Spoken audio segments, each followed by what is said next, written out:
बिस्मिल्लाहिर्रहमानिर्रहीम। मैं हूं शफीक कुरैशी। आप देख रहे हैं 99 न्यूज़।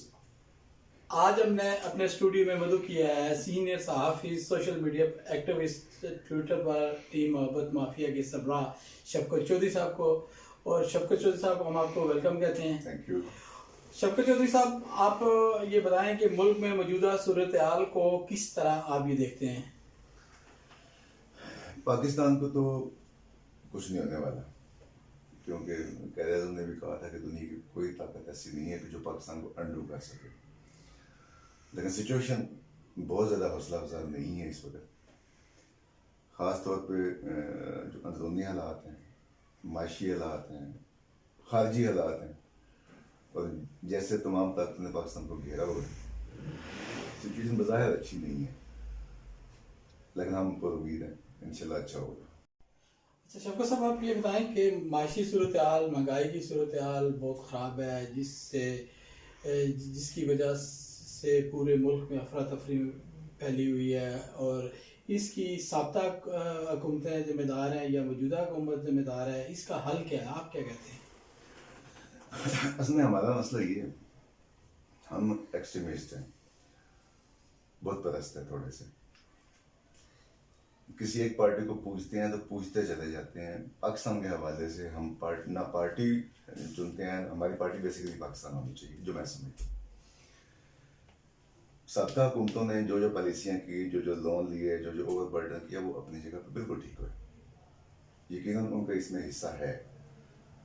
लेकिन 2.5 साल के बाद अगर मौजूदा हुकूमत ये कहती है कि सबका हुकूमत जिम्मेदार है, तो बंदा ये पूछ सकता है कि आप क्या करेंगे इसमें। आई विल रिपीट, खान साहब की नीयत का अमल दखल नहीं है। लेकिन खान साहब, पीटीआई नहीं कह रहा मैं, उसकी वजह यह है कि पीटीआई में बहुत से लोग ऐसे हैं जिनके इंटरेस्ट कहीं और है। माफियाज में शेयर होल्डर हैं, इसके अलावा अपने पर्सनल इंटरेस्ट हैं। वो जो पहले जिस करप्शन का हवाला दिया जाता था, वो अभी भी है। अभी भी पैसे दे के नौकरियां मिलती हैं, अभी भी परमिट पैसे दे के मिलते हैं, अभी भी ठेके पैसे दे के मिलते हैं। सिस्टम सारा वही है। अभी आप उसको ये कहें कि साबका हुकूमतों में एक सेटअप किया था, वो अभी तक ठीक नहीं हो सका, तो बात ये, फिर आप किस लिए बैठे हैं यहाँ पे? एक छोटी सी आप चीज देखें, चिकन का जो रेट है, जमीन से जंप होता है, हवा में चला जाता है। अंडों का रेट जंप होता है, हवा में चला जाता है। जब आप शॉपकीपर से पूछते हैं तो वो कहते हैं मुझे पीछे से महंगा मिला है। पीछे से ही होता है ये कि वहाँ पे जो मेन डीलर होते हैं वो आपस में एका करते हैं, ये चीज़ तुम संभालो, ये चीज़ मैं संभालता हूँ। रेट वो सेट करते हैं। जब तक हुकूमत वहाँ पहुँचती है तब तक काम हो चुका होता है। पर हुकूमत का सबसे बड़ा इशू यहाँ पे ये है, उनका इंतज़ामी जो सिस्टम है बहुत वीक है। प्राइस कंट्रोल कमेटियाँ कहीं नज़र नहीं आती हैं। हुकूमत एक रेट देती है, लिस्ट देती है कि इस रेट पे आप ये चीज़ दें, उसको परसू करने वाला कोई नहीं है पीछे कि क्या चीज़ है, एक चीज़ दी होगी। अब इंटरनेशनली आप चले जाए, अभी पीछे पेट्रोल का बहरान हुआ, चीनी का बहरान हुआ, आटे का बहरान हुआ। आपको पता है कि आपने एक गलत चीज़, एक गलत टाइम पे एक चीज़ एक्सपोर्ट की, उसके बाद गलत टाइम पे हमने चीज़ इम्पोर्ट की। एक्सपोर्ट करने वाले ने भी पैसे कमाए, इम्पोर्ट करने वाले ने भी पैसे कमाए। दोनों पार्टियां कहाँ पे हुकूमत में है? हुकूमत ने उसको पूछा। इंक्वायरी में डालना तो पहले भी होता है। उसके अलावा आप देखो, जरदारी साहब ने नवाज शरीफ साहब पे केस किए, नवाज शरीफ साहब ने जरदारी साहब पे केस किए। वो केस 20 साल हो गए, आज भी चलते आ रहे हैं। ये केस भी अभी तक कहीं पे कंक्लूड नहीं हुए, कहीं पे डिसाइड नहीं हुए। मकसद नहीं है। खान साहब की खाली नीयत का कोई फायदा नहीं है। जब तक पीटीआई एज ए गवर्नमेंट उसकी इम्प्लीमेंटेशन के पीछे नहीं जाती, साफ नीयत से नहीं जाती, जो गलत नासरन को कट आउट नहीं बीच में से किया था, कुछ नहीं हो सकता इसका। ये आवाम यूं ही पिसती रहेगी। तो आइंदा भी जो जो पार्टी उन्होंने अपनी मानी है उनको वोट वो देते रहेंगे, कुछ भी नहीं हो सकता इस चीज़ को। क्या पीटीआई हुकूमत 5 साल पूरे करेगी? बिल्कुल पूरे करेगी। पीटीआई की गवर्नमेंट 5 साल पूरे करेगी। उसकी वजह ये है कि हम लोग जूते खाने के भी आदमी हैं, खुश भी रहते हैं, फिर हमें कुछ नहीं होता। नवाज शरीफ बीमारी की बायस जो है वो मुल्क से वो तो बाहर चले गए और मरियम नवाज अब एक्टिव हो गई हैं। और अब आप ये बताएं कि मुस्लिम लीग नून का जो सियासी मुस्तकबिल है ये क्या है, आप इस पे क्या कहते हैं? पहली बात तो मुझे ऑब्जेक्शन है नवाज शरीफ की बीमारी पे ना। सब जानते हैं उन कुछ भी नहीं हुआ, उनको एक बहुत बड़ा प्लान किया गया, सेटअप किया गया। इसमें बहुत सी ताकतें भी इन्वॉल्व हैं, एस्टेब्लिशमेंट भी इन्वॉल्व है इसके बगैर। अब देखें, कोर्ट का मुतालबा ये था कि 7 बिलियन के सिक्योरिटी बॉन्ड ये देंगे तो फिर हम उनको इजाज़त दे सकते हैं। सडनली 50 रुपये पे आ गए, तो कहीं ना कहीं तो कुछ ना कुछ गड़बड़ थी। पहली चीज़ तो ये मरीम नवाज की मजबूरी है, थोड़ी सी एम्बिशियस भी हैं वो, और नवाज शरीफ की पार्टी को संभालना और उसको टेक ओवर करना उनका इशू है बेसिकली। इसलिए वो फ्रंट पे हैं, और फ्रंट पे आने के बाद उन्होंने नून लीग का खासी हद तक बेड़ा गर्क किया। इख्तलाफात आपस में फैले, इवन जो 2 भाई थे शरीफ आलम, वो कट आउट हो गए। शहबाज शरीफ और उनके जो ग्रुप है वो कट हो गए बीच में से। मुस्तकबिल के हवाले से आप कहते हैं तो मुस्लिम लीग की हद तक अगर कहें तो मुस्लिम लीग तो रहेगी, नून की बात नहीं कर रहे, क्योंकि मुस्लिम लीग अवामी मुस्लिम लीग के दौर से किसी ना किसी शक्ल में चलती आ रही है। कभी फंक्शनल है, कभी पीर पगाड़ा है, कभी जनीजो है, कभी नून है, कभी काफ है। मुस्लिम लीग के जो सब हेड आगे जो नाम है वो बदलते जाते हैं, मुस्लिम लीग रहती है। अगर नून के हवाले से आप ये बात कहते हैं तो नवाज शरीफ और मरियम नून में ये 2 मेन हैं। शहबाज शरीफ साहब को हम इसमें काउंट नहीं रखते, तो उनका मुस्तकबिल इसलिए कोई नहीं है कि एक तो लीगली वो नाअहल हो चुके हैं दोनों। नवाज शरीफ साहब की एज भी अभी इतनी इस हिसाब से नहीं है कि आकर वो ज़्यादा एक्टिव हो सके। मरियम साहबा का जो होल्ड है वो उस अंदाज में पार्टी पे नहीं है, क्योंकि बहुत से लोग जब उनको जो उनकी एंटी आर्मी स्टेटमेंट्स हैं, जो पॉलिसीज़ हैं, जो बयान हैं उनके, उससे इख्तलाफ रखते हैं। उसकी वजह यह कि पाकिस्तानी कौम फौज के खिलाफ कोई बात सुनते हुए पसंद नहीं करती उसको। और ये जो बयानियाँ हैं बेसिकली, जब अचकज़ई साहब लाहौर यहाँ पे है, महमूद अचकज़ई, उन्होंने लाहौर को इल्ज़ाम दे दिया। इसके अलावा वहाँ पे अफगानिस्तान पे नारे लगे, एंटी स्टेट, मरियम साहबा की मौजूदगी में एंटी स्टेट नारे लगे उसमें। तो ये चीज़ें नेगेटिव हैं। और ये जो नून लीग का खामोश वोटर है वो इस चीज़ से मुतनफ़र हुआ है। कुछ जो है ना, जो अहदेदार हैं या सियासी कारकुन हैं, वो तो साथ हैं, साथ चलते रहेंगे, कभी यहाँ चले गए, कभी वहाँ चले गए, लेकिन जो खामोश वोटर है वो उस चीज़ को नापसंद करता है। तो नून का अगर इलेक्शन के हवाले से अगर आप देखें तो आइंदा चूँकि स्प्लिट अप ये हो जाएगी, तो नून का मुस्तकबिल कोई नहीं है आगे जाके। नून आइंदा मुल्क की सियासत में इफेक्टिव रोल अगले इलेक्शन के बाद इसका टोटली खत्म हो जाएगा। आपके ख्याल में कौन सी पार्टी बरसर इक़्तिदार आ सकती है इलेक्शन अगर हो तो? नेक्स्ट इलेक्शन जी, नेक्स्ट इलेक्शन में अगर खान साहब जिंदा रहे, अगर खान साहब जिंदा रहे तो पीटीआई की गवर्नमेंट आएगी। अगर खान साहब चले जाते हैं तो पीटीआई का भी कोई हाल नहीं है पीछे। तो खान साहब तो पहले भी आर्मी की जो सीढ़ी है वो इस्तेमाल करके आए थे, क्या आप फिर दोबारा आर्मी इनको दोबारा उसी तरह लेके आएगी? कौन सी गवर्नमेंट है जो आर्मी की सीढ़ी पकड़ के नहीं आती है? शेख साहब सही कहते हैं, शेख जी साहब, कि सारे आर्मी की सपोर्ट, पाकिस्तान में स्पेशली आर्मी की सपोर्ट के बिना कोई गवर्नमेंट नहीं आ सकती। आप इसको ढके छुपे अंदाज में कहें या खुले लफ्जों में कहें, आप कोई पॉलिसी इम्प्लीमेंट नहीं कर सकते आर्मी के तावन के बगैर। ये खुला फैक्ट है। आप लेकिन गिलगित बल्तिस्तान में अभी जो हालिया इलेक्शन हुआ, उस इलेक्शन में जो पीपल्स पार्टी बड़ी पर उम्मीद थी कि उनकी जीत है, और उसमें भी वहाँ पे भी आर्मी ने जो किरदार अदा किया वो भी आप नॉलेज में उस पर क्या कहते हैं? पीपल्स पार्टी से हाथ हो गया था वहाँ पे, तो पीपल्स पार्टी सही पर उम्मीद थी वहाँ पे, और उन्हें तसल्ली मिली थी कहीं से कि कम से कम 12 सीट्स आपकी होंगी मिनिमम। इसलिए ज़्यादा रोना धोना भी डाला उन्होंने कि ये क्या लगा, हमारी जो सीटें कहाँ चलेगी। बेसिकली हमारी सीट का मतलब ये था कि हमसे जो सीटें कमिट की गई थी वो कहाँ गई है। तो असल में जो सिचुएशन थी पीडीएम की, उस सिचुएशन को कंट्रोल करने के लिए पीपल पार्टी को दाना मिला, उन्होंने दाना चुग लिया, दाना वापस ले लिया गया।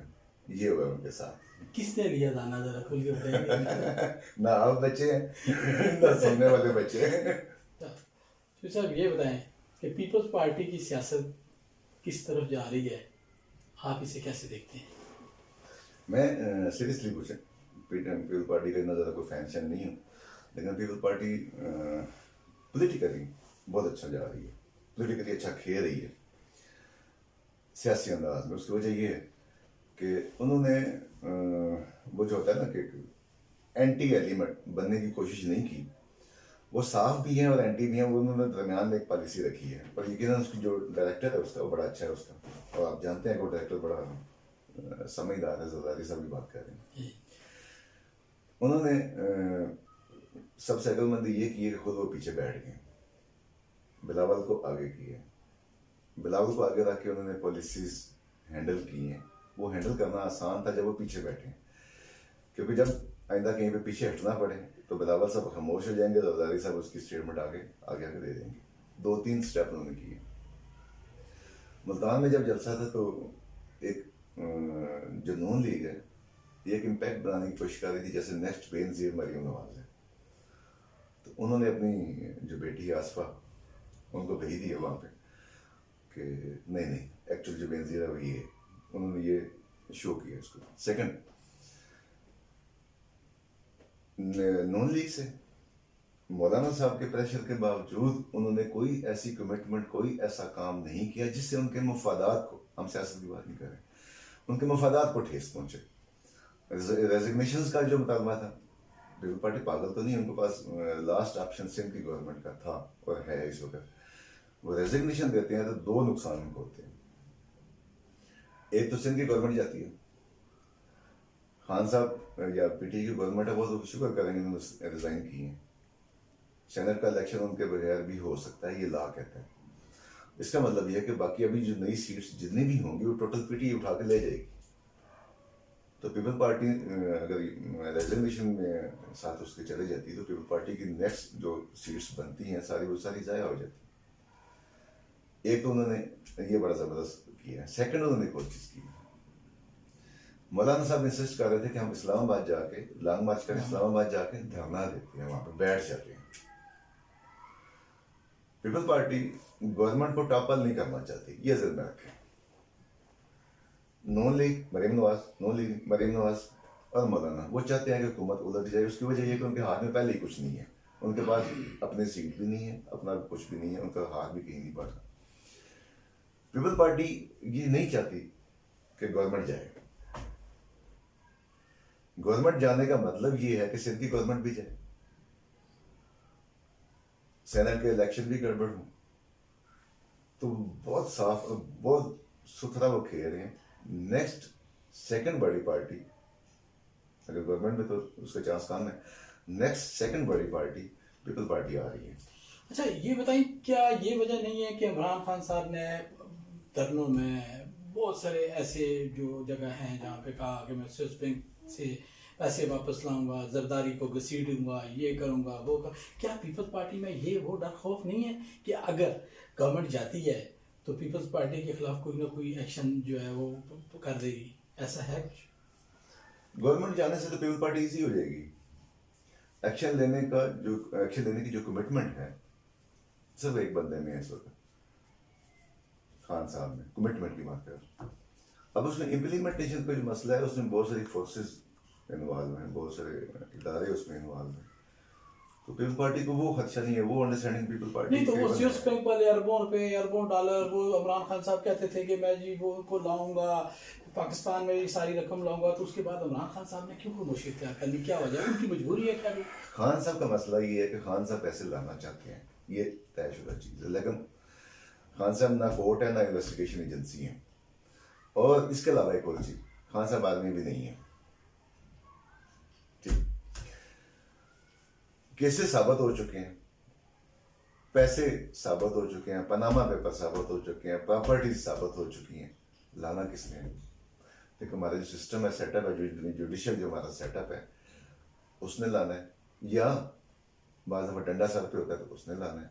मसला ना है ये है कि ना सेटअप उस अंदाज में एक्टिव है, ना डंडा उस अंदाज में एक्टिव है कहीं ना कहीं कंप्रोमाइज गेम्स हैं बीच में, पैसा नहीं आने वाला। इमरान खान साहब की ज़ात को आप कैसे देखते हैं?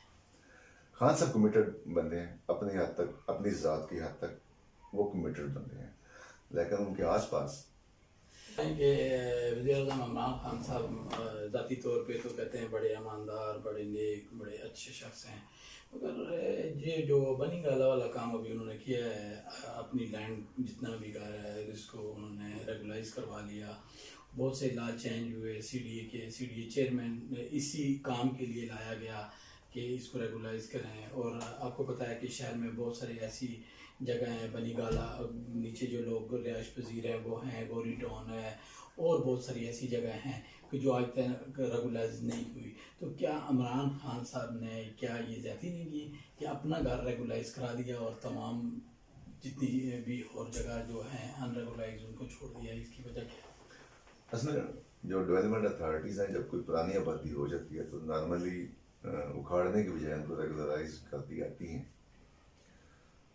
मसला उसमें ये होता है यहाँ पे कि उसमें बाज़ दफ़ा उनकी इंटरेस्ट इन्वॉल्व हो तो करती हैं, बाज़ दफ़ा प्रेशर इन्वॉल्व हो तब वो करती हैं, अदरवाइज ऑपरेशन के लिए उनके पास मशीनें मौजूद होती हैं। जैसे भी आपने कहा गौरी टाउन है, ये बाकी इलाके हैं, तो असूलन ये है कि जहाँ पे आबादी बच चुकी है, लोग घर बना चुके हैं, मार्केटें बन चुकी हैं, तो उसका सरचार्ज उसमें डालें, पैसे लें, रेगुलर करें, उसको करना चाहिए। उसको जो उसमें वायलेशंस हुई हैं उस वायलेशन का एक्स्ट्रा फाइन करें आप उसका।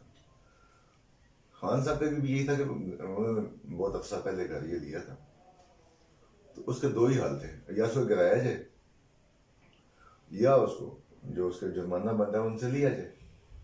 तो सेकंड ऑप्शन तो उन्होंने काम किया है, और ये लेकिन उसमें ये चीज़ लाजमी है कि ये ऑप्शन खाली खान साहब के लिए नहीं होना चाहिए, उन तमाम के लिए होना चाहिए जिनके घर बन चुके हैं, जिनकी या सोसाइटीज इवन बन चुकी हैं, कि उनकी रेवेन्यू में आप उनमें रेवेन्यू लें, पेनल्टीज उनको डालें, वायलेशन का सरचार्ज उनसे लें, रेगुलर करें, ताकि कम अज़ कम एक नेट में तो आए वो।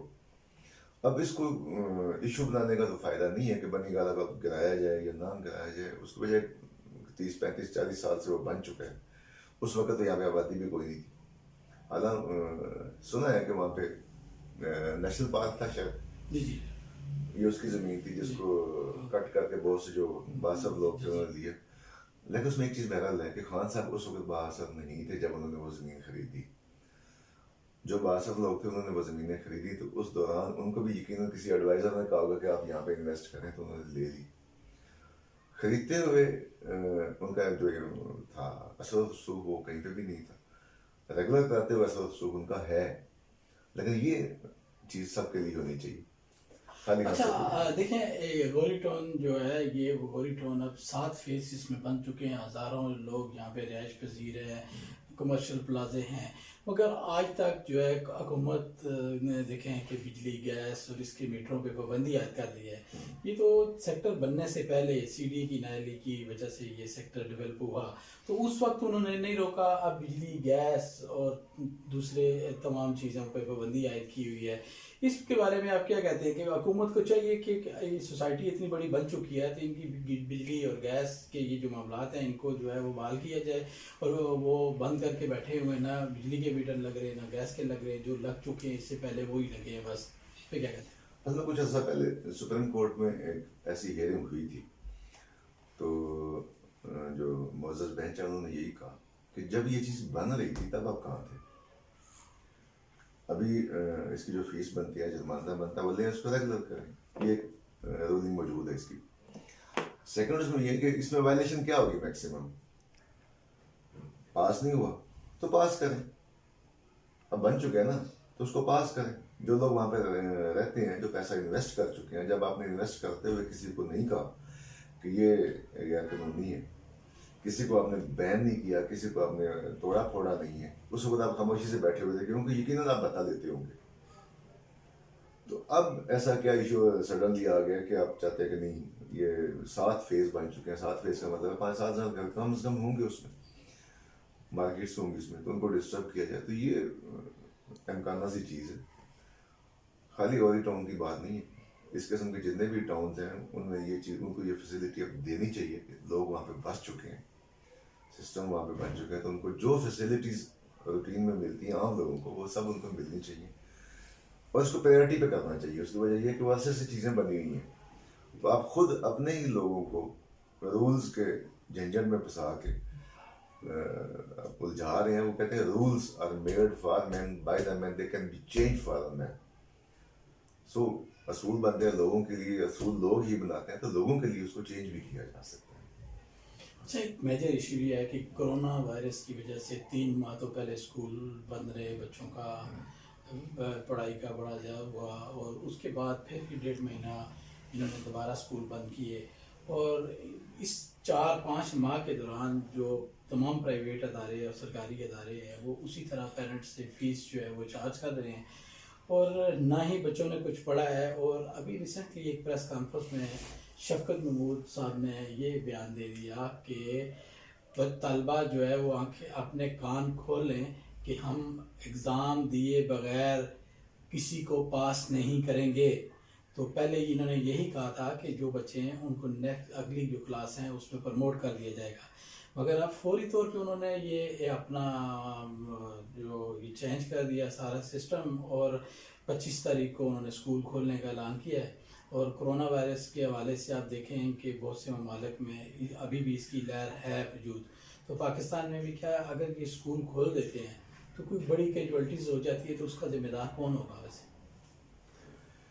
उसने कोरोना के हवाले से जो हुकूमती पॉलिसी स्पेशली स्कूलों के हद तक या बाकी चीज़ों की, उससे लगता ही है कि कोरोना दुनिया की सबसे ज़्यादा मुनज़्ज़म, बासूल और हुकूमती कानून की पाबंद मखलूक है।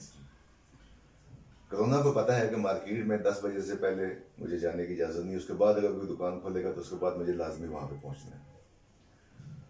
टीचर्स आ जाएं तो उनको मैंने नहीं छेड़ना स्कूल में, स्टूडेंट आएंगे तो उनको मैंने लाजमी पकड़ लेना है।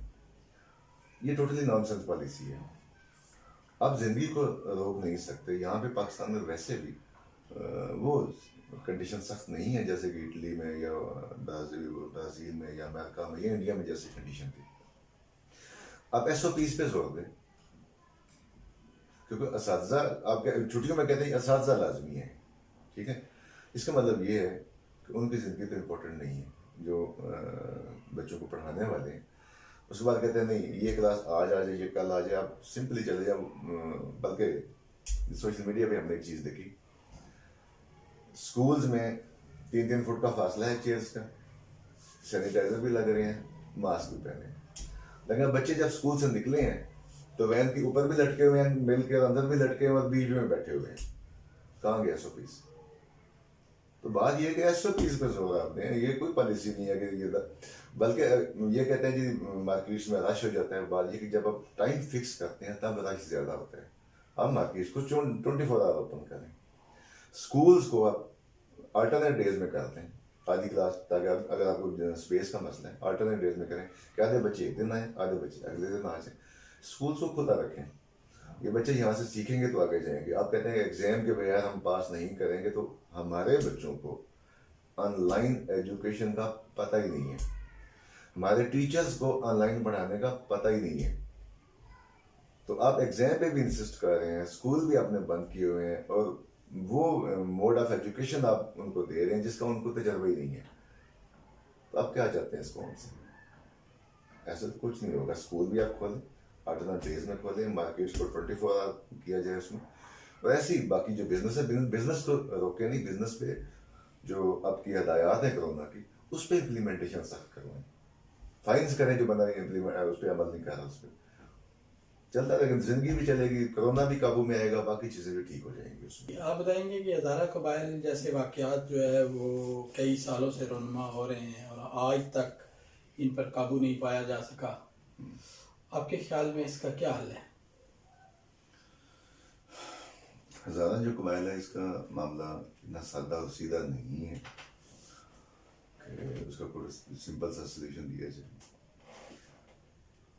हज़ारा कबाइल के जो लोग हैं ये बेसिकली अफगानिस्तान से माइग्रेटेड लोग हैं। इनका अभी जो रिसेंटली इनके साथ जो भी वाक़या हुआ है उसमें PTM और NDS अफगानिस्तान की, उनके बहुत सारे इंटरेस्ट हैं, वो उस पर बाद में आता हूँ, पहले पीछे थोड़ा सा चलते हैं। इसमें मसलकी तशद्दुद, दहशतगर्दी वो भी है। उसमें फ़ौरन जो हमारे बॉर्डर के साथ मुंसलिक है वहाँ से, बलूचिस्तान से जो ममालिक, दो ममालिक हैं, वो दोनों इसमें शामिल हैं। बलूचिस्तान बेसिकली टारगेट है इस वक्त।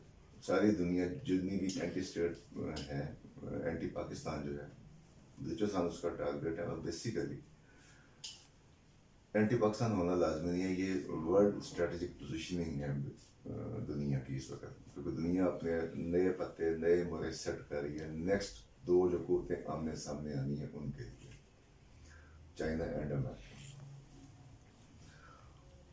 पोजीशनिंग की जो स्ट्रेटेजिक पोजीशन है उसमें बलूचिस्तान की अपनी इम्पोर्टेंस है। इसी वजह से BLA भी वहाँ पे एक्टिव होती है, वहाँ पे जो नेशनलिस्ट हैं वो भी वहाँ पे एक्टिव होते हैं, जो मसलकी फिरका वारियत वाले हैं वो भी इसमें एक्टिव होते हैं। और ये आज से नहीं है, जब से CPEC की इब्तिदा हुई थी तब से ये चीज़ें वहाँ पे ज़्यादा जोर पकड़ ली हैं। कुछ जगहों पे हमारी जो पॉलिसीज़ हैं वो डेफर कर जाती हैं, गिर जाती हैं कहीं पे। कहते हैं कि पहले दिन वो जो होता है ना, बिल्ली को मारना तो सुकून हो जाता है। होता ही है हमारे यहाँ, मामला को पहले बिगड़ने दिया जाता है, उसके बाद इनको संभालने की कोशिश की जाती है। जब आप सारा सब कुछ जानते होते हैं कि ये चीज़ कहाँ से आ रही है, कौन कौन इसमें इन्वॉल्व है, तो जैसे अमेरिका ने 9/11 के बाद इमीडिएटली गिरफ्त की, उसके बाद से ऐसी कोई चीज़ वहाँ पे नहीं हुई है, तो आपसे क्यों नहीं हो सकती? आप तो वो लोग हैं कि जिन्होंने ज़बल अजब के जरिए TTP या सरफरियत को उड़ा के रख दिया। तो ये जो सिनेरियो है हज़ारा कबाइल का और स्पेशली बलूचिस्तान का, इसके बैकग्राउंड का आपको पता है, इसमें कौन कौन इन्वॉल्व है इसका आपको पता है, तो आप उनके खिलाफ एक्शन क्यों नहीं लेते? एक चीज़। सेकंड, ये जो प्रेजेंट अभी जो कंडीशन है इसमें, ये जो मुतालबात हुए हैं, लोगों को नहीं पता इस चीज़ का। लोग सिंपली ये देख रहे हैं कि वहाँ पे बंदे कत्ल हुए और उनकी लाशें वहाँ पे रखी हैं और मुतालबात हैं। हालांकि सिचुएशन ये है, वो लाशें वहाँ पे लोहकीन की मर्जी के बिना लाई गई हैं उस जगह पे। जो 3 मुतालबात किए गए हैं वहाँ पे, स्पेशली बाकी मुतालबात के साथ, उनका लोहकीन को पता ही नहीं है। उनमें से सबसे बड़ा मुतालबा ये है कि 15 पीपल ज़्यादा कबाइल थे जो कि बलूचिस्तान में दहशतगर्दी में इन्वॉल्व थे, ड्यूरिंग इन्वेस्टिगेशन एडमिट कर चुके थे। पहला मुतालबा उनकी रिहाई का है। सेकंड, उनका मुतालबा ये है कि हज़ारा के जो लोग हैं इनको बगैर किसी इन्वेस्टिगेशन के उनकी आपको सिंपली लिस्ट दी जाए, तो उनको ID कार्ड और पासपोर्ट उनको जारी किए जाए। That is not feasible, that is not possible. Pakistan की सिक्योरिटी पहले ही बड़ी मुश्किल सूरत हाल से है। एक तरफ इंडिया है, अफगानिस्तान है, ईरान भी आपका दोस्त नहीं है, अमेरिका इन सब के पीछे, अफगानिस्तान के पीछे अमेरिका है आपका। थर्ड मुतालबा इनका, जुलाई में एक लड़का, पश्तून लड़का है, बिलाल नूरजई, झगड़े में, तशद्दुद में हज़ारा कबाइल में के जवानों ने उसको मारा, कत्ल हुआ। अब उसके कातिल की रिहाई का मुतालबा है, इन मुतालबात में शामिल है। एक तो वैसे ही इलीगल चीज़, कातिल को माफ़ किया नहीं जाना चाहिए। सेकंड, आप किसी अंडरस्टैंडिंग पे, किसी कंप्रोमाइज पे जाकर उसको छोड़ते हैं उसके कातिल को, तो क्या होगा वहाँ पे? पश्तून एंड हज़ारा कन्फ्लिक्ट वहाँ पे बढ़ जाएगी। अब ये वो मुतालबात हैं जो अफगानिस्तान की NDS को सूट करते हैं, जो PTM को सूट करते हैं। ठीक है, PTM की अब मुनाफकत आप देखें, PTM पश्तून के हकूक का नाम देती है, लेकिन एक पश्तून लड़का है उसके कातिल को छुड़ाने का मुतालबा भी करवाती है साथ। एजेंडा पश्तून के हकूक का नहीं है, पश्तून महफूज है, दलेर लोग कौम है। वो एजेंडा अफगानिस्तान का है, एजेंडा अफगानिस्तान की जो प्रेजेंट गवर्नमेंट है। हम अफगानिस्तान की बात नहीं कर रहे, इसलिए अफगानिस्तान के 65% से ज़्यादा लोग पाकिस्तान को बहुत ज़्यादा चाहते हैं। उनमें से अक्सरियत तो पले बड़े पड़े यहाँ पे हैं, ऐसा इशू नहीं है। लेकिन अफगानिस्तान की जो प्रेजेंट गवर्नमेंट है, पपट एक गवर्नमेंट है, उसके पीछे अमेरिका खड़ा है। अमेरिका स्ट्रेटेजिक पोजीशन के लिए बलूचिस्तान को सेफ नहीं देखना चाहता। उसके लिए उसके साथ उसका जो पार्टनर है इंडिया है, आपके सामने है सबके। बहुत से लोग पकड़े, कुलभूषण आपको याद है, उसने एडमिट किया, सारा कुछ किया। इसके अलावा BLA के लोग बहुत से पकड़े गए जहाज़ों के हाईजैक में और बाकी चीज़ों में। इसके अलावा बहुत सारे एडमिशन हैं, मेरे पास लंबी उसकी डिटेल्स हैं।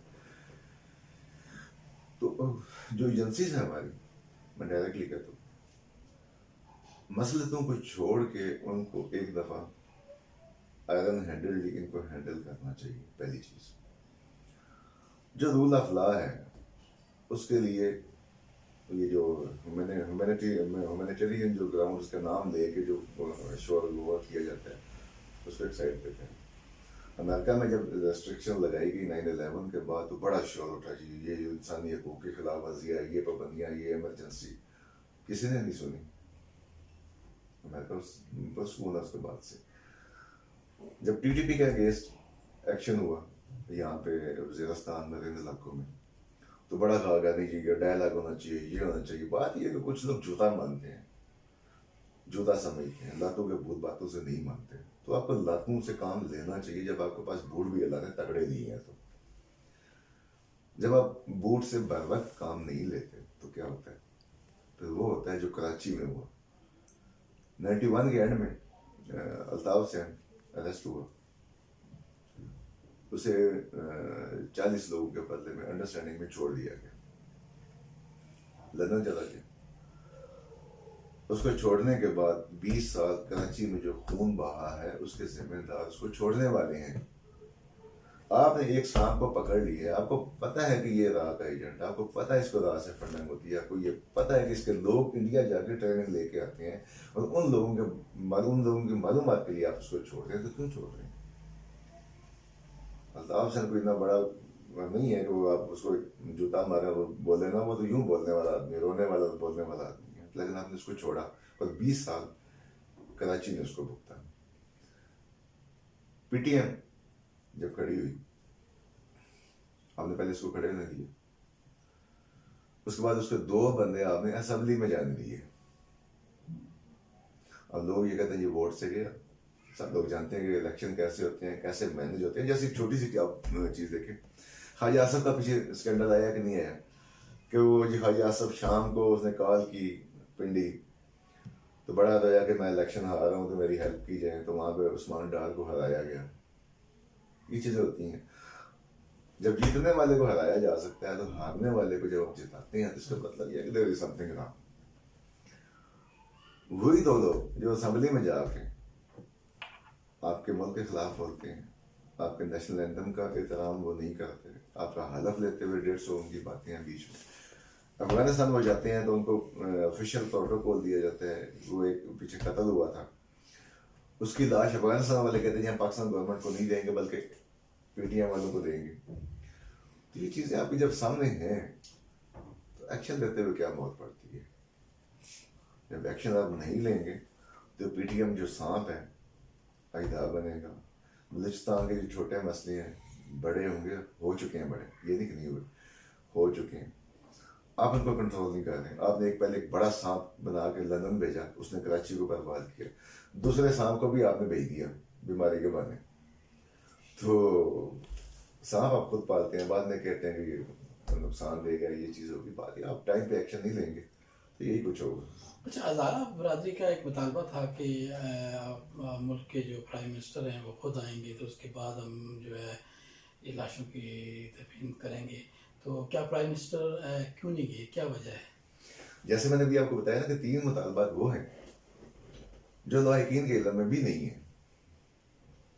ये मुतालबा उन्हीं में से एक है।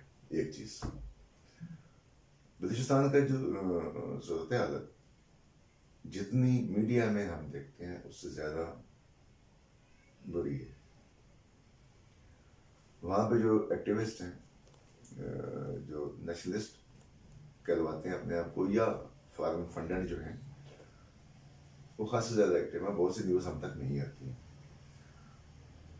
ये जो हज़ारा कबाल का अभी ये जो धरना हुआ है, इसमें बहुत सी ऐसी फोर्सेस, अनवांटेड फोर्सेस शामिल थी जिनके साथ लाहिकीन की अपनी मर्जी भी नहीं थी।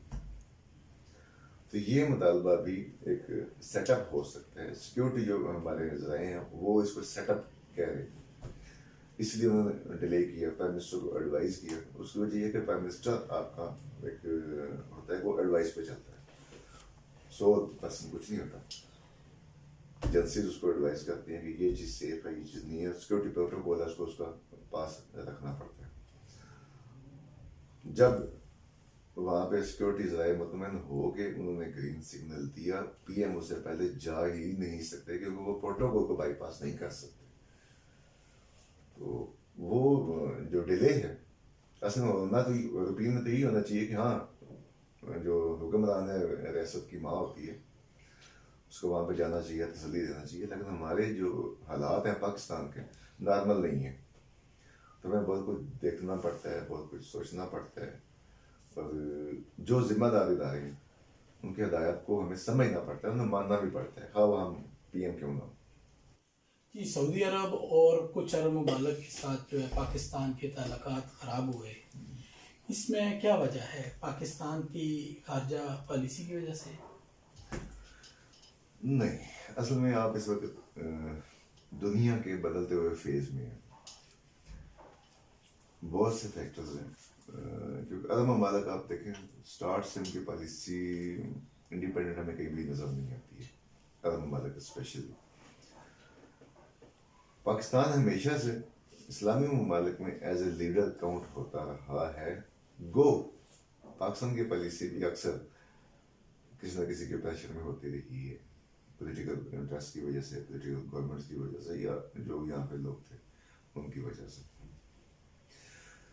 सऊदी अरब का इशू ये है इस वक्त पाकिस्तान के साथ के सऊदी अरब ये चाहता है कि पाकिस्तान उस मुल्क को तस्लीम करे जिसको हमने आज तक तस्लीम नहीं किया। सऊदीया इस चीज़ को लीड नहीं करना चाहता। अब सऊदीया का जो प्रेशर है चंद अरब ममालिक पे है, चंद पे नहीं है।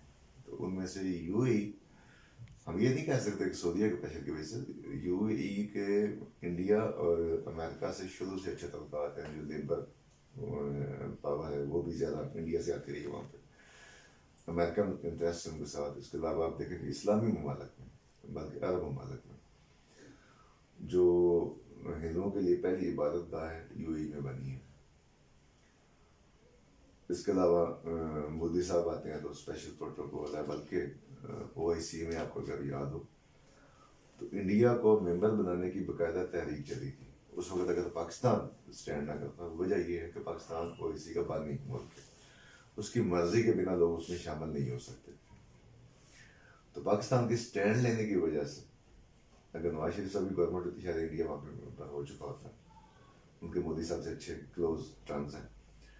बदकिस्मती ये हुई कि खान साहब थे तो इंडिया मेंबर वहाँ पे नहीं बन सका।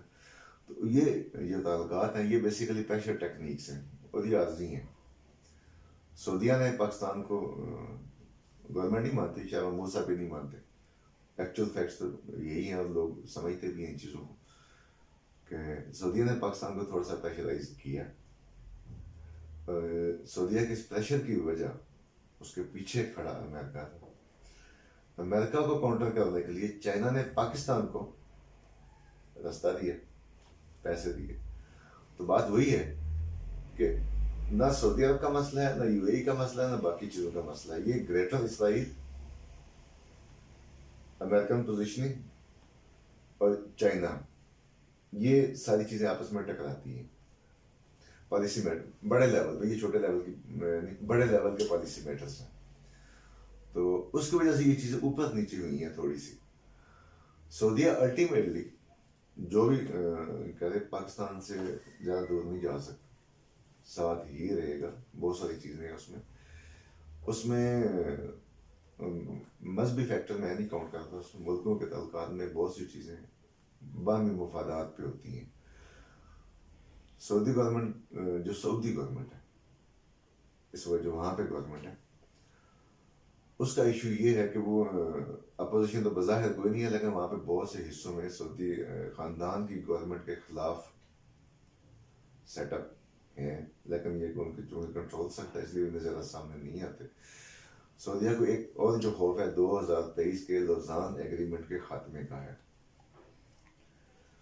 जिसके खात्मे से जो टर्की है उसका सऊदीया और बहुत से मुल्कों पे दावा हो जाएगा, ऑब्वियसली दावा होगा कब्जा लेने की। ये तो ऐसी है जैसा आप कोई प्लाट खरीदे, कब्जा किसी के है भगवान का, तो लेने के लिए फिर आपकी हिम्मत होगी तो आप ले सकते हैं, क्योंकि टर्की के दावे में फिर जॉर्डन का बहुत सारा हिस्सा आता है, शाम आता है, उसके बाद इसराइल आता है, फिलिस्तीन आता है, सऊदीया आता है, तो उसकी तो ज़ाहिर इस पोजीशन में नहीं है, लेकिन एक लीगल स्टैंडिंग बनती है। तो सऊदीया को बहुत सारी इन चीज़ों का भी खौफ है, इसलिए सऊदीया बहुत सी चीज़ों में अमेरिका के साथ खड़ा है, ठीक है।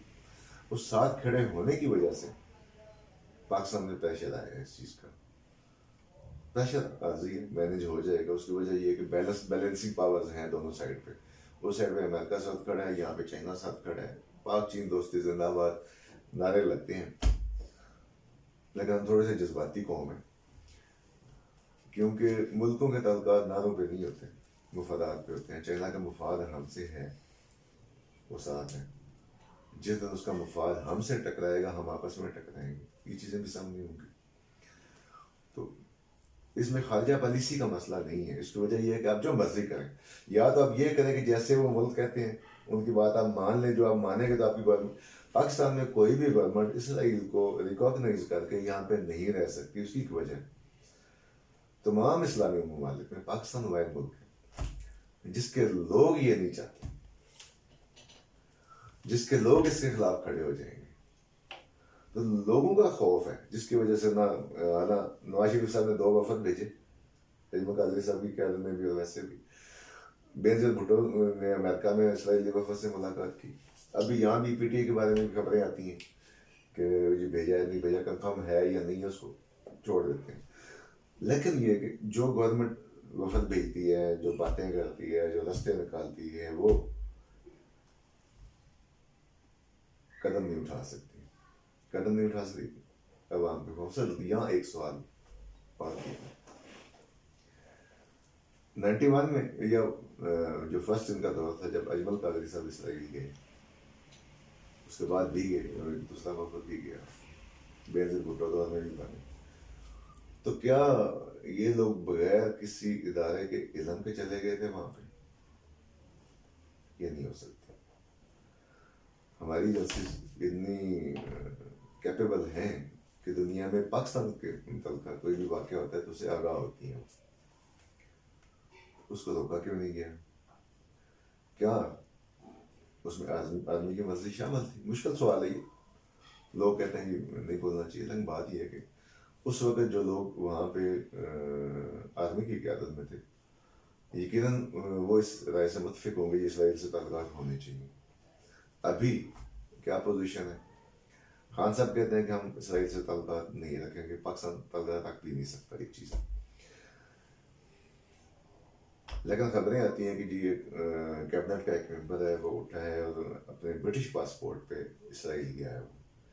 हालांकि जिस बंदे ने ये न्यूज़ दी है वो सॉरी कर चुका है कि मैंने ये गलत न्यूज़ दी है, इसलिए हाँ, इसलिए हम इसको इस चीज़ को ऑन नहीं कर रहे। पिछले 3 जो ताल्लुकात हुए उसको हम ऑन करते हैं, मानते हैं, वो लोग भी मानते हैं। बल्कि मरियम साहबा ने तो एक ट्वीट भी रीट्वीट कर दी जिसमें खुद ये जिक्र था कि नवाज शरीफ साहब ने 2 दफ़ा वफद भेजा वहाँ पे, उसके बाद इमीडिएटली डिलीट की, लेकिन ये कि लोग स्क्रीनशॉट उसके ले लेते हैं। तो खारजा जो मामला हैं ये बैनुल ममालिक इस वक्त नहीं है, बल्कि ये बड़े लेवल की जो स्ट्रेटजी गेम आगे बनती जा रही है 2023, 2024, 2025 के बाद जो कुछ होना है उसके लिए, ये उसके आफ्टर शॉक्स इम्पैक्ट्स हैं, उसके आफ्टर शॉक्स नहीं इम्पैक्ट्स हैं उसके। तो इसमें पाकिस्तान की खारजा पॉलिसी का मसला नहीं है, ये बड़े लेवल की गेम्स हैं। अच्छा, नैब ने कई बड़े लोगों को सजाएं दी और 400 अरब की बरामद किए, क्या नैब की कारकर्दगी से आप मुतमईन हैं? 400 बिलियन जी 400 बिलियन, 485 अरब तो खाली आसम के डॉक्टर आसम के थे, रिकवर नहीं हुए। 2850 अरब अहद चीमा कहीं पे भी नहीं है, फवाद हसन फवाद, शर्जील मेमन, नवाज शरीफ, उनकी बेटी, उनके बेटे, वो तो अमाउंट तो थाउजेंड्स ऑफ बिलियंस में है। 400 अरब तो ऐसे कोई चूंगा भी नहीं है जिसको पंजाबी में कहते हैं, ये तो कुछ भी नहीं है। असल में नैब का इशू क्या है, इन्वेस्टिगेशन की हद तक ठीक है, और इन्वेस्टिगेशन में सिर्फ नैब एक्टिव नहीं, बहुत से उनको तावन हासिल है कुछ जगहों से, कुछ चीज़ें बनी बनाई उनको मिल जाती हैं। मसला असल में तो ये है कि आया जिस बंदे को सजा मिलनी चाहिए उसको हुई, एक चीज़। सेकंड, उससे भी बड़ी चीज़, सजा से भी ज़्यादा इंपॉर्टेंट नैब के हवाले से स्पेशली, क्योंकि नैब तो पहली बारगेन में भी बंदा छोड़ देते हैं। असल चीज़ें रिकवरी कहाँ है? 400 बिलियन देखने में लगता है कि बड़ी रकम है, लेकिन जितने केसेस नैब के पास हैं और 2.5-3 साल से स्पेशली, ये 1% भी नहीं है। हम जो जस्टिस जावेद हैं उनकी नीयत पे शक ना भी करें, नहीं करते बल्कि, लेकिन नैब के बहुत सारे ऑफिशियल्स लेन देन भी करते हैं, छोड़ते भी हैं, केस बनाते भी हैं। तो जो अपोजिशन इल्जाम लगाती है जो पोलिटिसाइज, उसमें एक चीज़ और भी है कि सिर्फ नैब भी कुछ नहीं कर सकता, अदालतें भी इसमें इन्वॉल्व हैं। हमारी अदालतों का जो सिस्टम है उसमें ये है कि एक बंदे को आप उसका केस बनता है, आप उसको स्टे पे प्राइम मिनिस्टर रखते हैं, चीफ मिनिस्टर रखते हैं, चलता रहता है सिस्टम सारा। खाली अदालतें भी नहीं हैं, इसके अलावा बहुत सी प्रेशराइजिंग जो फोर्सेज हैं वो भी इसमें शामिल हैं कि आपका केस बना, आपको सजा हुई, अब आपको रिलैक्सेशन भी देनी है हमने, तो उसके लिए भी फोर्सेज हरकत में आती हैं। खान साहब की अपनी कमिटमेंट अपनी जगह पे होगी, लेकिन जो इम्प्लीमेंट करने वाला मामला है उसमें जो फोर्सेस बैठी हैं उनकी कुछ ना कुछ अंडरस्टैंडिंग, कुछ ना कुछ मसले, कुछ ना कुछ कंप्रोमाइजेस, कुछ ना कुछ फोन कॉल, ये वो चीज़ें सारी, बहुत कुछ उसमें शामिल है। तो ये बताएं कि नैब के पीछे भी खलाई मखलूक का हाथ है ना? खलाई मखलूक काम पे नहीं होती जी, खला तो हर जगह पे है, तो खलाई मखलूक की हर जगह पे होती है, उसमें वो तो होनी है। उसकी वजह इसमें ये है कि खाली पाकिस्तान का इशू नहीं है। अमेरिका की पॉलिसीज आप देखें तो पेंटागन बनाता है, इंडिया की जितनी स्ट्रेटजिक जो पॉलिसीज बनती है राह बनाती है, इसराइल को मोसाद कंट्रोल करती है, तो ये खाली पाकिस्तान का इशू नहीं है। हम लोग कहते हैं जी जमहूरियत है फलाना, जमहूरियत किसी भी जगह पे नहीं, मेरा सवाल ये था कि आप क्या नैब की कारकर्दगी से मुतमईन हैं? Not at all, zero. जब रिकवरी कुछ नहीं है तो जीरो, एंड रिजल्ट कुछ नहीं है तो जीरो। केस बनाना कोई हल नहीं है, आपने केस बना दिया, मीडिया पे आ गया, सोशल मीडिया पे डिस्कस होगा, प्रेस कॉन्फ्रेंस होगी, जवाब और सारी चीज़ें होगी। नहीं, रिजल्ट कहाँ है? देखिए इससे कबल शाहिद खान नवासी और मुख्तलिफ वज़ार पे आप लोगों ने केस जो है वो बनाए इन्होंने नैब ने, मगर आज तक कोई रिकवर नहीं है, कोई एविडेंस सामने नहीं आए, तो जो उनको पनिशमेंट मिली, जो उन्होंने जेल काटी, तो उसका जिम्मेदार कौन है? आप खाली इनका क्यों सोचते हैं? हमारा जो सिस्टम है, जुडिशियल सिस्टम हमारा, उसमें क्या होता है, आप FIR कटी, चलान हुआ, आप अंदर चले गए, आप गुनाहगार हैं बेगुनाह, इसको छोड़ दें। पीछे याद नहीं आपको, 2 भाइयों को सहमत हो गई थी, बाद में पता चला वो बेगुनाह थे। गुजरात का एक केस है, एक बंदे की मर्डर की FIR हुई, उसके अगेंस्ट जो मुखालफ थे वो अरेस्ट हुए, जेल में 5 साल रहे, उनको सहमत सुनाई गई, अभी अपील में था, तो पता चला कि बंदा जिंदा है, जो मकतूल है वो जिंदा है। तो ये तो हमारे जितने 90% जो लोग जो भरी होते हैं जेलों में जाके, ठीक है, उनका कौन पुरसाने हाल है? वो जो वहाँ पे अरसा काटते हैं, उसका किसी ने कभी सोचा कि पैनल डैमेजेस उनको दिए? पाकिस्तान में पैनल डैमेजेस लॉ है ही नहीं। ये जो वेस्टर्न कंट्रीज हैं वहाँ पे तो ये पैनल डैमेजेस पे अक्सर जो लायज़ हैं उनके तो खर्चा ही इससे चलता है। किसी के साथ ज्यादती होती है, वो पैनल डैमेजेस में जाते हैं, जाकर उनको जुर्माना मिलता है, हर्जाना मिलता है, उनका सिस्टम ही चलता है। यहाँ पे तो ये बंदा 5 साल 3 साल 4 साल बाद छूटता है, जो अदालत कहती नहीं नहीं भाई तुम बेगुनाह हो। बंदा पूछे जो 4 साल उस पर गुजरे, जो उसकी फैमिली ने भुगता, उसका कौन जवाब दिए? आपने तो सादे से मुझसे कह दिया हो जी आप तो बेगुनाह हैं, ठीक है। वो बंदा भी, हम इस सिस्टम के आदी हो गए, हम भी कहते शुक्र है जान छुट्टी। कोई इस चीज पे नहीं जाता। ये जो गलत केस हुआ जिसकी वजह से मैंने ये चीज भुगती, तो मैं इसके लिए हरजाना का दावा करूँ, सुनेगा कौन? क्योंकि यहाँ पे उसका लाई कोई नहीं है। गवर्नमेंट ने कभी इस चीज़ पे सोचा नहीं है। जुडिशियल सिस्टम रिफॉर्म्स करने का कोई सिस्टम यहाँ पे है ही कोई नहीं। यहाँ पे एक सिस्टम चलता जा रहा है, अंग्रेज के ज़माने का बना हुआ, वो जो उसी पे अमल होता जा रहा है। ना वो लॉ चेंज होते हैं, ना कुछ। जो लॉ चेंज होते हैं वो भी जो हुकूमत में कुछ लोग बैठे थे, उनका कहीं ना कहीं मुफाद जब अटकता है तो उसको मोड़ लेते हैं उसको।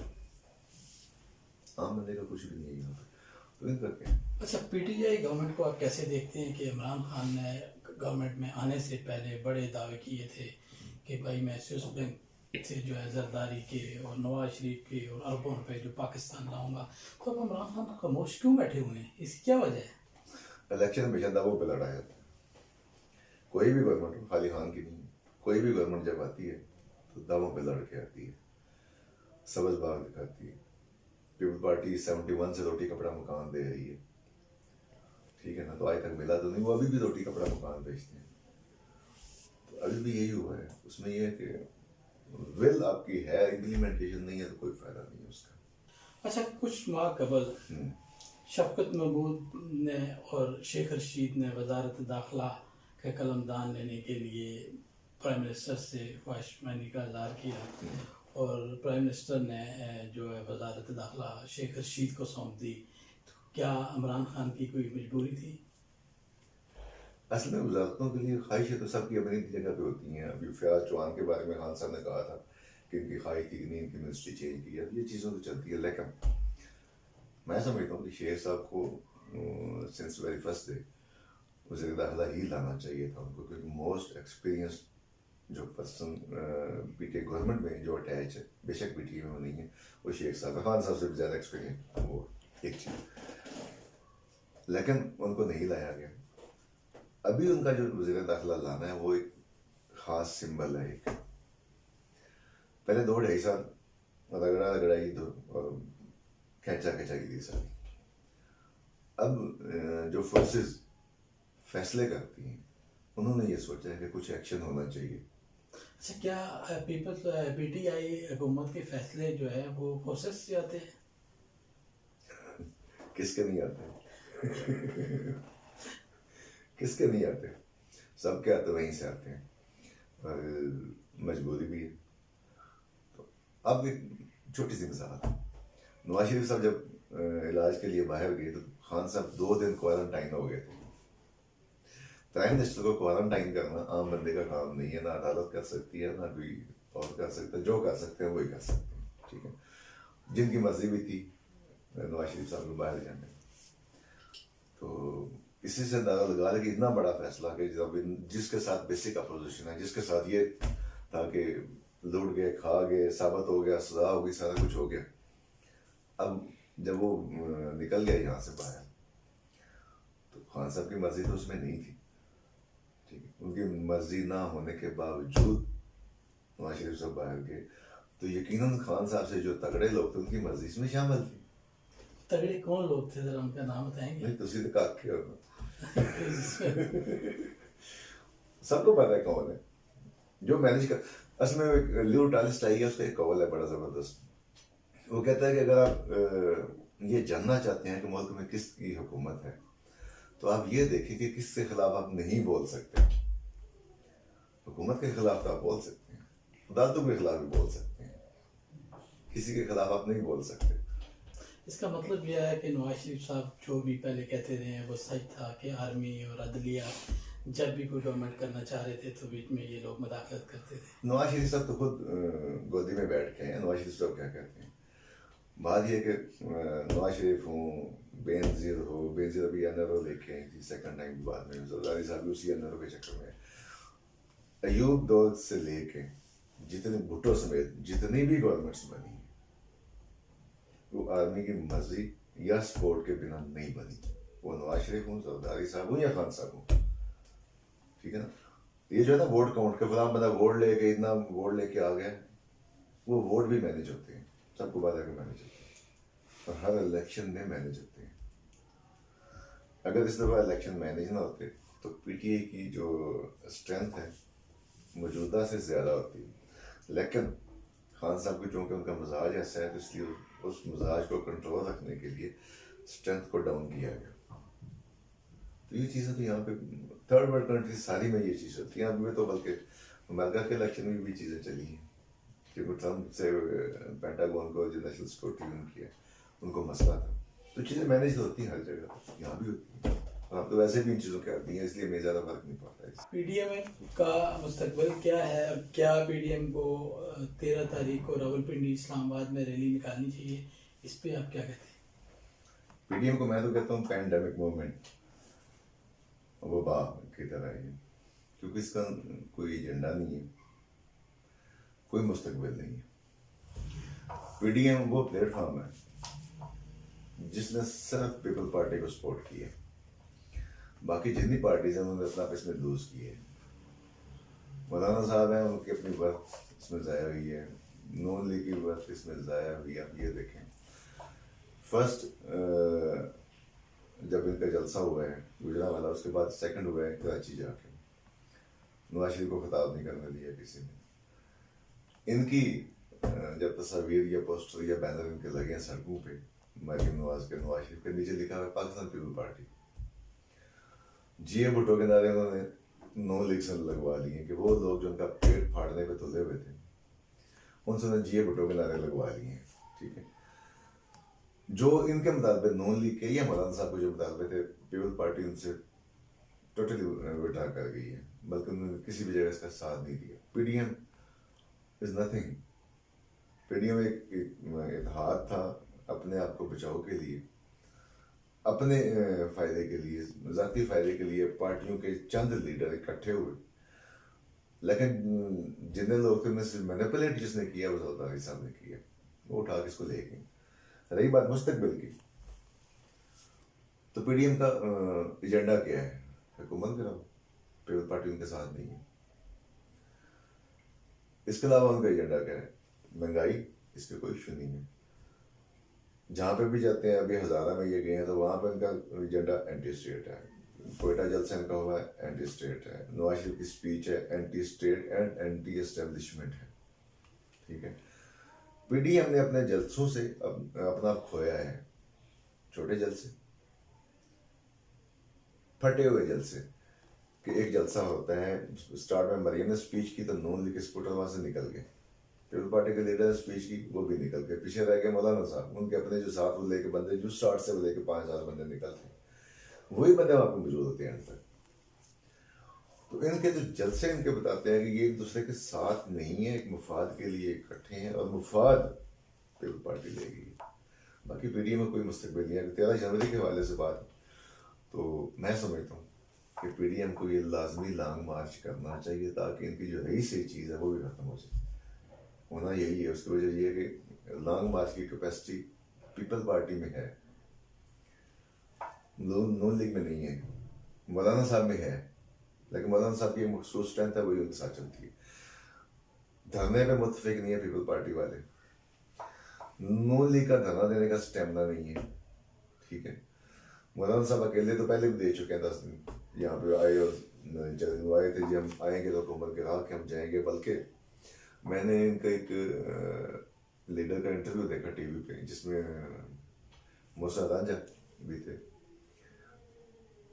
वो थे हामिद मीर साहब इंटरव्यू दे रहे थे, तो मैं उसमें उन्होंने कहा वो जो लीडर के जेयूआई के बैठे हुए थे कि 15 लाख लोग हम लेके आएंगे, 4 लाख लोग खाली सिंध से आएंगे, अगर ये ऐसा नहीं हुआ तो मैं रिजाइन दे दूंगा। लिखवाया और वहाँ पे बैठ के वो कहना, फैसल वाडा साहब बैठे थे, उन्होंने भी लिखवाया, साइन करवाए मौसम राजा वो जो है नून लीग के, उनसे कितने लोग हैं वहाँ पे? 20,000, 15,000, 25,000 यही लोग। उसके बाद वहाँ पे टिक नहीं सके, वापस चले गए।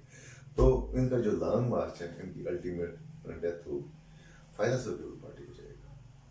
तो लॉन्ग मार्च करें, अपना आप ये ज़ाया करें, तो कुछ नहीं। अच्छा, चंद दिन कबल जो है एक वाक़या रनुमा हुआ, एक 22 साल नौजवान उसामा सत्ती को इस्लामाबाद पुलिस के लोगों ने वो ताक़ब किया गाड़ी का, और उसके ना रुकने पे 22 गोलियां उसके सीने में उतार दी।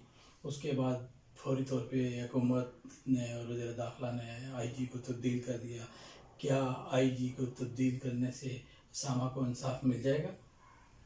ये स्ट्रेटजी शुरू से चलती आ रही है कि कोई वाक़या हो जाता है, वहाँ पे बंदे बदला दो, आंखों में मिट्टी डाल दो। बात ये है कि आप ऐसा सिस्टम क्यों नहीं बनाते कि अब अब्दुल्ला कोई भी ना हो। उसामा के अभी पुलिस कह रही जो उससे पुराने 1-2 केस भी हैं, ये भी मैं कहता हूँ कि एक बंदा नॉन क्रिमिनल क्यों ना हो। जब आपके पास एक सिस्टम ऑफ लॉ है तो आप उस पर क्यों नहीं चलते, उसके तहत तो सजा क्यों नहीं दिलवाते अगर कोई ऐसी चीज़ है। तो जब ऐसी चीज़ नहीं है मतलब ऑन द रोड उसको फायरिंग करके ख़त्म करते हैं, उसको कत्ल करते हैं, वहशियाना तरीके से कत्ल करते हैं, तो ये जुल्म है। और जालिम कोई भी हो, हाँ वो किसी इदारे में हो, अवाम में हो या माफिया में हो, सजा उसको मिलनी चाहिए। एक चीज़ तो ये। सेकेंड ये कि इसमें हमारा पुलिस और अदालती निज़ाम उसमें एक टके की इस्लाह नहीं हुई है, तब्दीली नहीं है। ये वही पुरानी चीज़ें हैं, वही पुराने सिस्टम है, वही लॉ है। ना आपको अदालत में इंसाफ मिलता है, ना आपको पुलिस के पास इंसाफ मिलता है। रिश्वत हर जगह चलती है। पुलिस की रिश्वत तो चले मशहूर है, पता है, सब खोल देती है। अदालतों में क्या होता है, गुज़श्ता कुछ अरसे से अदालतों में उन्होंने कैमरे लगवा दिए थे ताकि अदालत में कोई ऐसा वाक़या हो तो उसको हम देख सकें, बाद में उसकी जजमेंट हो सके, कोई मसला हो तो। वो कैमरा वहाँ बैठे हुए रीडर्स को, एहलकारों को रोज़ाना की बुनियाद पे हर डेट पे पेश होने वाले से पैसे लेते क्यों नहीं देखता? ठीक है ना। तो हमारा निज़ाम सिर्फ उतना देखता है जितना वो देखना चाहता है। वो पुलिस का निज़ाम हो, अदालती निज़ाम हो। बेसिकली आप एक और चीज़ भी देखें, कुछ अर्सा पहले तालिबान की हुकूमत थी अफगानिस्तान में, वहाँ पंचायती और जरगा सिस्टम था। किसी भी केस का फैसला 3 महीने से ज़्यादा नहीं लटका और इंसाफ पे फैसले होते थे। हमारे गाँवों में जरगा सिस्टम है, पंचायत सिस्टम है, ये सारे हैं, वहाँ पे यूँ फैसले होते हैं। वो लोग जो बज़ाहिर अनपढ़ हैं और बैठ के इंसाफ पे मबनी फैसला दिनों में दे देते हैं। तो हमारा ये जो निज़ाम है, जो 16 साल पढ़ के आते हैं, 10 साल प्रैक्टिस करके जाके जज बनते हैं, उनको दिखाई कुछ क्यों नहीं देता। हमारा ये जो सिस्टम है उसमें इतनी ज़्यादा बंदिशें हैं कि उसमें अगर कोई जस्टिस या कोई सीट पे बैठा हुआ बंदा इंसाफ करना चाहे तो भी नहीं कर सकता। निज़ाम अदल में तब्दीली, निज़ाम अदल के जो लाज हैं, CRPC है, इनमें तब्दीली चाहिए, वो किसी ने कभी नहीं सोचा। पुलिस का तो सिस्टम अब बिल्कुल नए अब भी हुआ है। पिछले कुछ दिनों में उन्होंने ये किया था कि पढ़े लिखे लोग लेके आए थे पुलिस में। अब वो पढ़े लिखे लोग जब पुराने वो जो हैं रैंकर्स उनके साथ वो बैठे तो स्टार्ट में तो बड़े वो सोफिस्टिकेटेड भी, महज़ब भी, वो सारा कुछ थे। जो उनके साथ बैठे तो फिर पुराने ख़राब सेब के साथ नया जो सेब है वो भी बिगड़ गया। तो ये सिस्टम है। या जो नए लोग लाते हैं उनको नई ट्रेनिंग दें, उनके मॉडल थाने में नए वो लगा रखें उनको, ताकि वैसे ऐसा वो चीज़ फैले। पुराना सिस्टम आप उनको इन्फ्यूज़ करते जाते हैं, कुछ नहीं होने वाला। आपको इसको जो है ग्रास रूट है वहाँ से जाके ठीक करना पड़ेगा, तब ये चीज़ ठीक हो, अदरवाइज कोई उम्मीद नहीं है। साथ जाते जाते 99 न्यूज़ के लिए कोई मैसेज? 99 बड़ा ज़बरदस्त चैनल है, अखबार भी आपका बहुत ज़बरदस्त है। मैं आपके चैनल कंटिन्यूस देखता हूँ, बल्कि सब्सक्राइब मैंने किया हुआ है इसको। कम एक वैरायटी है, जो कि वैरायटी के अलावा जो सबसे बेसिक चीज़ आपके चैनल में है वो ये तवाज़ुन है, बायस नहीं है। वन से अब बड़े बड़े मीडिया चैनल, बड़े बड़े नाम हैं जो वहाँ बैठ के पता है कि ये चैनल किस पोजीशन पे क्या बोलेगा, वो चीज़ आपके चैनल में नहीं है। कि हकायक की नज़र से देखना, पाकिस्तान के पॉइंट ऑफ व्यू से देखना, और यही वो खूबी है कि जो सब में हर एक बंदे में, हर एक पाकिस्तानी में होनी चाहिए, वो आपके चैनल में है। एंड इसके लिए यकीनन आपके लिए मुबारक है। Thank you very much. Senior सहाफ़ी शफीक कुरैशी की ज़ेर सदारत जोड़वा शहरों से शाया होने वाला पहला मुकम्मल मुकामी अखबार रोज़नामा 99 न्यूज़, जिसमें मुकामी खबरों के अलावा शामिल होती हैं तमाम कौमी और बैनुल अक़वामी खबरें। दौरे जदीद के तकाज़ों के ऐन मुताबिक अब तमाम social media tools Facebook, Twitter और यूट्यूब के साथ भी दस्तयाब है। आज ही अपने हॉकर से इसकी कॉपी बुक करवाएं या विजिट करें www.99newschannel